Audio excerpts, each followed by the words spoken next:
Pension നൽകണമെന്നാവശ്യപ്പെട്ടുകൊണ്ടുള്ള Adimali സ്വദേശി മറിയക്കുട്ടിയുടെ ഹർജി രാഷ്ട്രീയ പ്രേരിതമെന്ന് സർക്കാർ ഹൈക്കോടതിയിൽ. പെൻഷൻ പൂർണ്ണമായി നൽകുന്നതിന് ഫണ്ട് അപര്യാപ്തതയുണ്ടെന്നും സർക്കാർ അഭിഭാഷകൻ കോടതിയെ അറിയിച്ചു.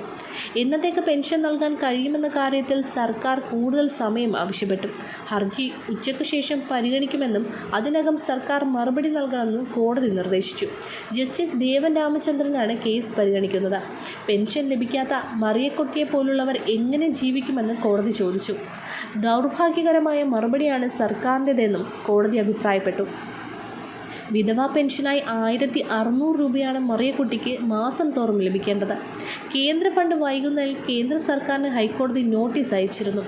ഇതിൽ കേന്ദ്ര സർക്കാർ അഭിഭാഷകൻ ഉച്ചയ്ക്ക് ശേഷം മറുപടി നൽകിയേക്കും.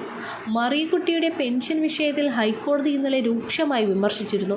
പെൻഷൻ ലഭിക്കാത്തതിനെ തുടർന്ന് മറിയക്കുട്ടി ചട്ടിയുമായി ഭിക്ഷയാചിച്ചത് വൻ വിവാദമായി മാറിയിരുന്നു. പെൻഷൻ നൽകിയേ തീരുവെന്ന് ജസ്റ്റിസ് ദേവൻ രാമചന്ദ്രൻ പറഞ്ഞിട്ടുണ്ട്. പെൻഷൻ നൽകാൻ സർക്കാരിൻ്റെ കയ്യിൽ പണമില്ലെന്ന് പറയരുത്. ഏതെങ്കിലും ആഘോഷം സർക്കാർ വേണ്ടെന്ന് വയ്ക്കുന്നുണ്ടോ എന്ന ചോദ്യവും ജസ്റ്റിസ് ദേവൻ രാമചന്ദ്രൻ കഴിഞ്ഞ ദിവസം ഉയർത്തിയിരുന്നു.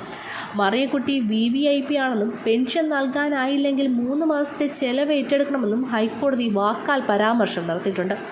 ക്ഷേമ പെൻഷൻ കിട്ടാത്തതിനെ തുടർന്ന് ഭിക്ഷയാചിക്കാൻ മൺചട്ടിയുമായി ഇറങ്ങി ശ്രദ്ധ നേടിയ 80കാരി ഇടുക്കി 200 ഏക്കർ സ്വദേശി മറിയക്കുട്ടി ഹൈക്കോടതിയിൽ നൽകിയ ഹർജിയും സർക്കാരിന് തലവേദനയാകുന്നുണ്ട്. 5 മാസമായി വിധവാ പെൻഷൻ ലഭിക്കുന്നില്ലെന്ന് ചൂണ്ടിക്കാട്ടിയാണ് ഹർജി. മരുന്നുൾപ്പെടെയുള്ള അവശ്യ സാധനങ്ങൾ വാങ്ങുന്നതിനായി ബുദ്ധിമുട്ടുകയാണെന്നും ഹർജിയിൽ ചൂണ്ടിക്കാട്ടി. ജൂലൈയിൽ പെൻഷനാണ് ഇതുവരെ ലഭിച്ചത്. മാസാമാസം ലഭിക്കുന്ന 1600 രൂപയിൽ നിന്നാണ് മരുന്നുൾപ്പെടെയുള്ള അവശ്യ സാധനങ്ങൾ വാങ്ങിയിരുന്നത്. പെൻഷൻ മുടങ്ങിയതിനാൽ ജീവിതം വഴിമുട്ടിയ അവസ്ഥയിലാണ്.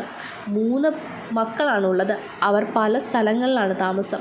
പെൻഷൻ തുകയിൽ നിന്നാണ് ചെലവുകൾ നടത്തിയിരുന്നത്. കേന്ദ്രവിഹിതം മുടങ്ങിയതാണ് പെൻഷൻ കിട്ടുന്നതിനുള്ള തടസ്സമെന്നാണ് അറിയുന്നത്.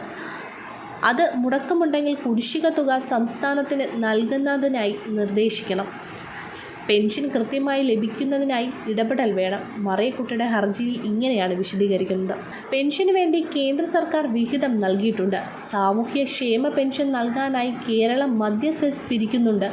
ഇതുവരെ പിരിച്ച തുക പെൻഷൻ നൽകാൻ മതിയായതാണ്. പെൻഷൻ കുടിശ്ശിക ഉടൻ നൽകണം. ഭാവിയിൽ പെൻഷൻ കുടിശ്ശിക വരുത്തരുതെന്നുമാണ് മറിയക്കുട്ടിയുടെ ഹർജിയിലെ ആവശ്യം. യാചനാ സമരം നടത്തിയതിനു പിന്നാലെ മറിയക്കുട്ടിക്ക് ലക്ഷങ്ങളുടെ ആസ്തി ഉണ്ടെന്നാണ് ദേശാഭിമാനി വാർത്ത നൽകിയിരുന്നത്. വാർത്തയ്ക്ക് പിന്നാലെ തൻ്റെ പേരിലുണ്ടെന്ന് പറയപ്പെടുന്ന ഭൂമി കണ്ടെത്തി നൽകണമെന്നാവശ്യപ്പെട്ട് മറിയക്കുട്ടി വില്ലേജ് ഓഫീസിൽ അപേക്ഷ നൽകി. തുടർന്ന് മറിയക്കുട്ടിയുടെ പേരിൽ ഭൂമിയില്ലെന്ന് ചൂണ്ടിക്കാട്ടി വില്ലേജ് ഓഫീസർ കത്തു നൽകുകയും ചെയ്തു. ഇതിനു പിന്നാലെ വാർത്തയിൽ ദേശാഭിമാനി ഖേദം പ്രകടിപ്പിച്ചു. മറിയക്കുട്ടിക്ക് താമസിക്കുന്ന വീടും പുരയിടവും ഇളയ മകൾ പ്രിൻസിയുടെ പേരിലുള്ളതാണ്. ഈ മകൾ വിദേശത്താണെന്ന രീതിയിൽ ദേശാഭിമാനിയിൽ വന്ന വാർത്ത പിശകാണെന്നും ഖേദത്തിൽ പ്രകടിപ്പിച്ചിരുന്നു.